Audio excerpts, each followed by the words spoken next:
Halo everyone, selamat pagi semuanya. Apa kabar nih adik-adik di rumah? Tentunya semuanya baik-baik kan?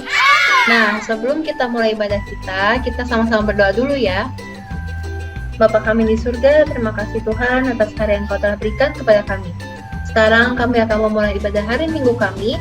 Berkati agar adik-adik di rumah bisa duduk manis dan mendengarkan firman-Mu dengan baik Tuhan. Dalam nama Tuhan Yesus kami berdoa dan mengucap syukur. Haleluya. Amin. Amin. Nah teman-teman, sekarang kita akan mendeklarasikan supaya tersupport kebenaran kita minggu ini. Kemudian kita akan memuji dan menyembah Tuhan. Let's praise Him.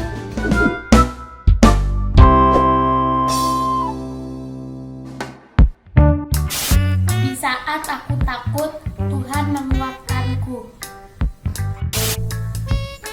Mazmur 56 ayat 4. Waktu aku takut, aku ini percaya kepadamu.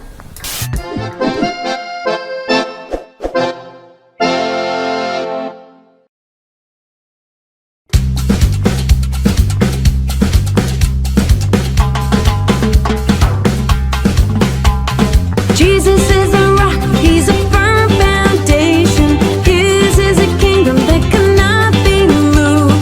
He is the King of every tribe and nation. Hallelujah, hallelujah. Jesus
udah 2 minggu loh belajar tentang keberanian dan bagaimana kita harus mengandalkan Tuhan. Nah, pelajaran hari ini gak kalah seru loh adik-adik. Wah, apa tuh Kak? Rizky sudah tidak sabar nih. Nah, kalau gitu tanpa mengulur waktu, yuk kita belajar bersama-sama.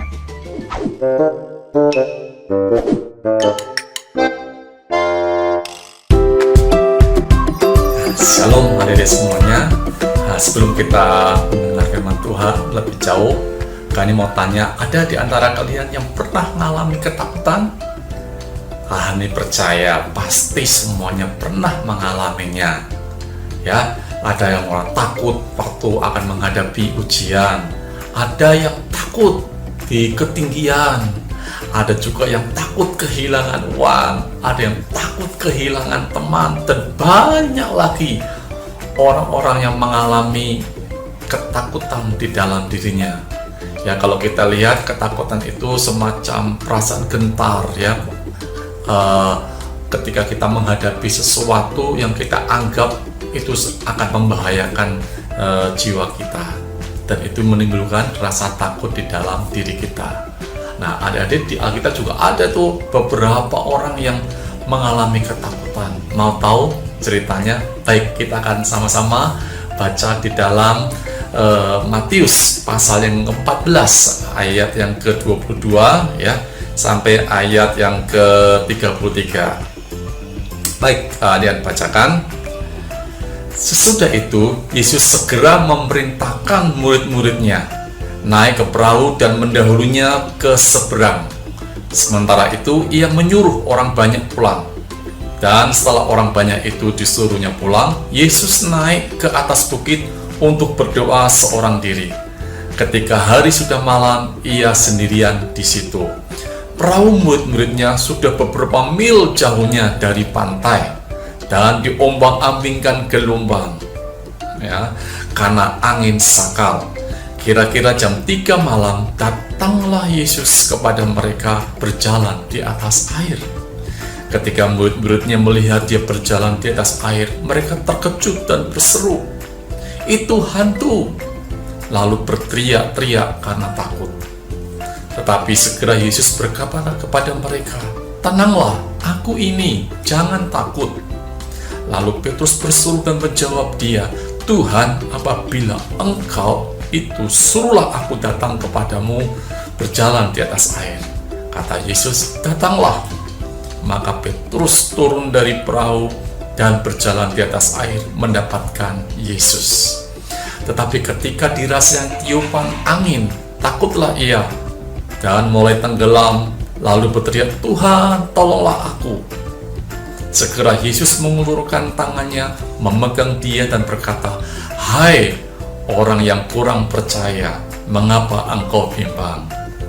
Lalu mereka naik ke perahu dan angin pun redalah. Dan orang-orang yang ada di perahu menyembah dia, katanya, "Sesungguhnya engkau anak Allah." Nah, adik-adik semuanya, kalau kita lihat dari cerita ini sangat menarik ya. Karena kisah ini bukan pertama kali terjadi sebenarnya. Karena di awal-awal sebelumnya pernah mengalami hal yang sama di sini. Dan ini yang kedua kalinya kalau kita lihat ya. Nah, pelajaran apa sebenarnya bisa kita ambil dari kisah di sini?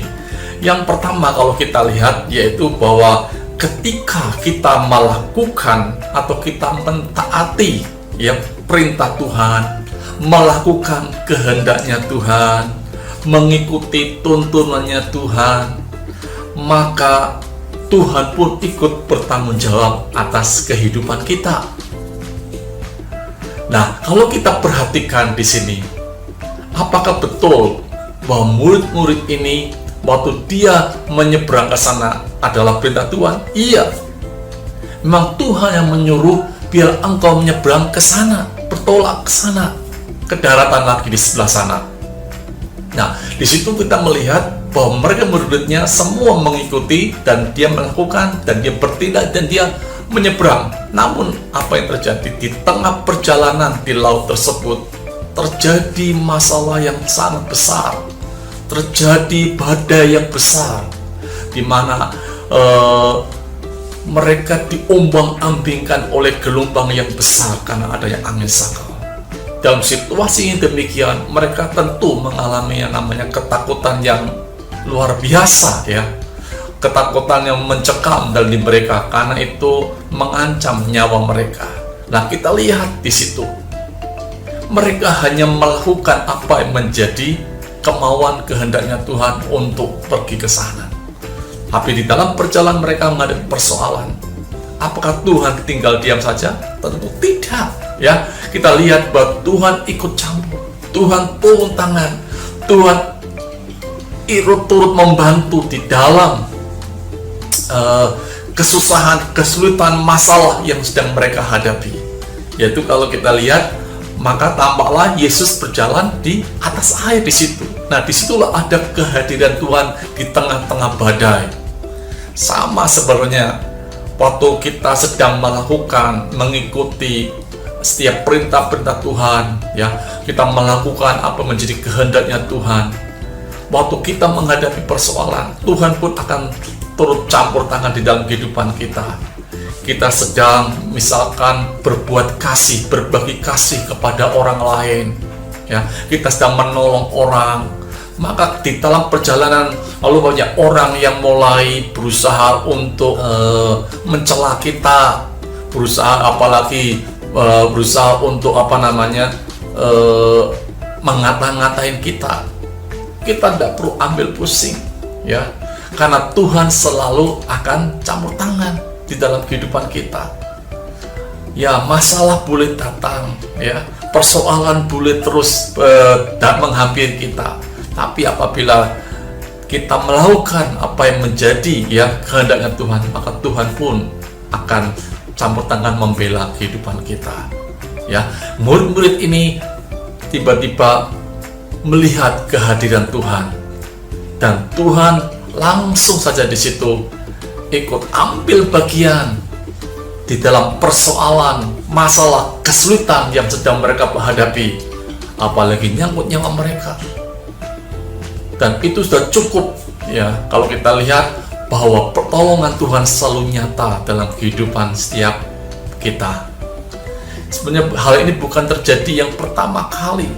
Di zaman-zaman dulu juga pernah, ketika bangsa Israel dia dikejar oleh tentara Fir'aun, tentara Mesir. Waktu itu bangsa Israel dipimpin oleh Musa, dan waktu dia dikejar, dia sudah mengalami jalan buntu, ya. Di belakang ada tentara, di depannya ada lautan. Tapi ingatlah apa yang kalian lihat, ya, di akhir tertulis, maka di situ Tuhan hadir, Tuhan menyatakan kuasanya, Tuhan menyatakan mujizatnya, sehingga lautan itu bisa berubah menjadi daratan. Dan itu luar biasa sekali. Mereka hanya bisa terus berjalan, dan dia akhirnya sampai kepada tempat tujuannya, sehingga mereka bisa melewati lautan yang luas itu. Dan ketika mereka sampai di sana, di tempat tepi laut, akhirnya yang tadinya daratan berubah menjadi lautan lagi. Nah, akhirnya itu menghanyutkan tentara-tentara Fir'aun. Nah, kita lihat di sini, waktu kita menghadapi persoalan apapun, kita tidak perlu cemas, tidak perlu takut, ya, karena bagaimanapun bagaimanapun mereka juga pernah mengalami hal yang sama, ya. Ketika itu Yesus sedang tidur di buritan, ya, dan mereka ketakutan karena badai yang luar biasa di situ. Dan seharusnya murid-murid ini tidak perlu takut lagi karena sudah mengalami suatu pengalaman yang sama. Nah, sepertinya di sini Tuhan seperti sedang melatih iman murid-muridnya, ya, berlatih supaya mereka terus mengalami pertumbuhan, semakin mempercayai Tuhan, ya, mempercayai Yesus sebagai Tuhan Juru Selamatnya yang punya kuasa yang luar biasa di situ. Tapi kadang yang namanya manusia, mereka kadang mulai lupa tentang pengalaman tersebut karena mereka melihat, ya, situasinya. Itu pelajaran pertama, bahwa Tuhan selalu akan bertanggung jawab, Tuhan akan turut serta, Tuhan akan menyertai di dalam setiap perjalanan hidup kita. Terus yang kedua, kalau kita lihat, yaitu bahwa ketika kita sedang menghadapi masalah, Tuhan juga membutuhkan iman dan keberanian kita. Memang nggak cukup hanya sekedar di situ kehadiran saja, tapi kadang Tuhan juga membutuhkan iman kita, percaya kita, keberanian kita untuk melangkah. Nah, ketika Yesus menampakkan diri dan mereka mengira itu hantu, Petrus akhirnya memberanikan diri. Tuhan, bila itu Engkau, biar aku ke arah Engkau dan berjalan di atas air. Dan Tuhan tidak menolaknya. Oke, silakan. Dan ini merupakan suatu tindakan yang luar biasa yang dilakukan oleh Petrus. Ini satu-satunya murid yang luar biasa. Saya tidak tahu apa dia akan berpikir itu, bahwa itu bisa membahayakan kalau dia melangkah keluar dari perahu. Karena kalau dia melaut dari atas air, dia bisa tenggelam. Tapi dia punya suatu iman, percaya kepada Tuhan, bahwa Tuhan pasti akan menolong aku. Dan terjadi sesuatu waktu dia melangkah di situ. Kakinya di atas air, dia tidak tenggelam, dan dia berjalan menuju kepada Yesus yang ada di atas air tersebut. Dan ini suatu tindakan yang luar biasa, tindakan yang luar biasa, keberanian yang luar biasa. Ini tidak mudah, benar-benar tidak mudah, karena taruhannya adalah nyawa di situ. Nah, ini yang penting. Waktu kita tertuju kepada Tuhan, maka kita tetap bisa mengatasi masalah. Tetapi sebaliknya, ketika mata, pikiran hati kita mulai tertuju kepada persoalannya, masalahnya yang besar, maka kita bisa tenggelam, kita bisa terjebak, dan kita bisa akhirnya jatuh di dalamnya. Ingat seperti Petrus ini, ketika dia mulai merasakan angin tiupan angin di sini, ya, dan dia merasa ada sesuatu, dan dia mulai terpecah, ya, pandangannya, pikirannya, fokusnya di situ. Akhirnya dia mulai tenggelam. Nah, disitulah. Nah, ini yang harus kita perhatikan. Waktu kita percaya, ya sepenuhnya kita percaya. Jangan lagi memikirkan masalah yang besar, tapi pikirkan bagaimana Tuhan yang besar, yang bekerja atas hidup kita, yang sanggup menolong kita, yang sanggup memberikan jalan keluar buat hidup kita, yang sanggup mengatasi setiap persoalan kita. Ya, ini ada kerjasama. Tuhan hadir, tapi Tuhan juga membutuhkan iman kita, percaya kita, dan keberanian kita untuk melangkah. Sehingga pada waktu kita mulai melangkah, maka disitulah ada banyak perkara-perkara ilahi, perkara-perkara besar yang akan Tuhan nyatakan di dalam kehidupan kita. Ya, jadi ini Tuhan ingin agar kita terus mulai bertambah-tambahkan iman kita. Semakin kita percaya, semakin kita meyakini bahwa Tuhan itu dapat diandalkan. Janji-janjinya pasti digenapi. Dan Tuhan adalah Allah yang sanggup untuk melaksanakan setiap janjinya. Baik, adik-adik, kita akan berdoa. Ya. Tuhan Yesus, terima kasih buat hari ini. Kiranya Engkau terus akan menolong, memberkati setiap kami semua anak-anak-Mu.